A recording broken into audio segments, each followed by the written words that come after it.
Hi guys, আজকে আমার 12 মাসি আম গাছে আমের ভর্তা বানাবো। তো প্রথমেই চারটা আম ধরেছিল গাছে। একটা আঙ্কেল আমাকে দুইটা দিয়ে গেছে আর দুইটা নিয়ে গেছে। প্রথমেই আমটাকে ধুয়ে ভালো করে ছুলে নিব। আমি ছুলাতে ছুলাতে খেয়েই ফেলেছি।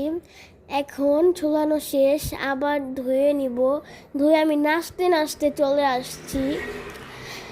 এখন আমটাকে ভালো করে কেটে নিব। গাইস, আমাদের 12 মাসি গাছের আম এত মজা, এত মজা, খেতেই মন চাবে। ভাবা যায় এই সিজনে কাঁচা আম দারুণ।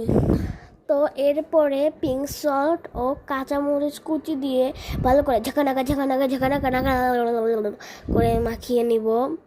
আপনারা চাইলে সাদা লবণ দিতে পারেন, আমার কাছে পিঙ্ক সল্ট ছিল, এর জন্য পিঙ্ক সল্ট দিলাম। আমি এখানে দুইটা ভাগ করে নিলাম, একটা আমার ক্যামেরাম্যানের জন্য আর একটা আমার জন্য। তো আমার ক্যামেরাম্যান আবার কাসন্দ দিয়ে খেতে পারে না, এর জন্য আমারটা আমি কাসন্দ দিয়ে মাখিয়ে নিলাম। সবাইকে আল্লাহ হাফেজ।